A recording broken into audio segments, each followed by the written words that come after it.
सांगाल 20 वर्षानंतर दोन ठाकरे बंधू एकत्र आलेत, मराठी माणसाची ताकद वाढण्याची शक्यता आहे? दोघं जण एकत्र आले, चांगली भाव आहे, शेवटी भाऊ आहेत, कधी नाही कधीतरी एकत्र येणार होते, ते आत्ताच्या अनुषंगाने आलेले आहे, मराठीच्या मुद्द्यावरून हरकत नाही आहे, ते एकत्र आले आणि काही झालं तरी जे आमचं महायुतीचं काम चालू आहे ते असंच चालू राहील आणि कुठेही अडचण येणार नाही, अडथळा येणार नाही, कारण आम्ही जनतेचे सेवक म्हणून काम करतो आहे आणि त्यासाठी जनतेने आम्हाला जे काय स्वीकारलं आणि भरभरून दिलं आहे ते येणाऱ्या पुढच्या महानगरपालिका असतील, जिल्हा परिषद असतील, नगरपालिका असतील, ह्याच्यामध्येही आम्हाला तोच हिस्सा देणार आहे भरभरून, त्यामुळे आम्ही काही कोण काळजी करत नाही. जे बाळासाहेबांना जमलं नाही ते देवेंद्र फडणवीसांना जमलं आणि आम्ही दोघं भाऊ एकत्र आलो, राज ठाकरे यांचं विधान. तर ठीक आहे ना, आता काही ना काहीतरी बोलणं क्रमप्राप्त आहे, गरजेचं आहे, त्याप्रमाणे ते बोलले, चांगली बाब आहे.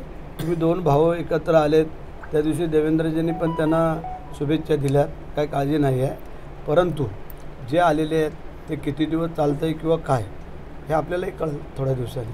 महानगरपालिकांच्या निवडणुका जवळ आल्यात म्हणून दोन्ही भाऊ एकत्र येतात आणि भाजपला घाबरल्यामुळं आता भाऊबंदकीसाठी आता ते एकत्र आले आहेत, असं आशिष शेलारांनी म्हटलं आहे.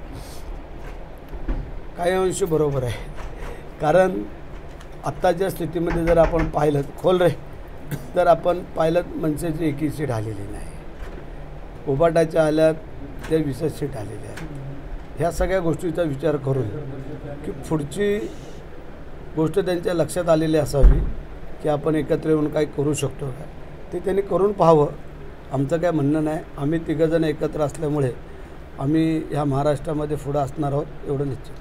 मराठी भाषेबद्दल गरळ ओकणारे जे सुशील केडिया म्हणून आहेत उद्योजक, त्यांनी राज ठाकरे यांना मराठी शिकणार नाही असा इशारा दिला होता, मात्र आज त्यांनी सोशल मीडियावर माफी मागितली आहे की राज ठाकरेंची. ठीक आहे ना, तो चुकला, त्यांनी माफी मागितली, त्याला माफ करणं आपला धर्म आहे आणि त्याप्रमाणे काय हरकत नाही आहे. त्याला असं पहिलं वाटलं की आपण असं बोलून काहीतरी साध्य करू, परंतु त्याच्या लक्षात आलं की आपण बोललो ते चुकलो आणि त्याच्यामुळे त्यांनी कदाचित माफी मागितलं असेल, त्याला माफ करू.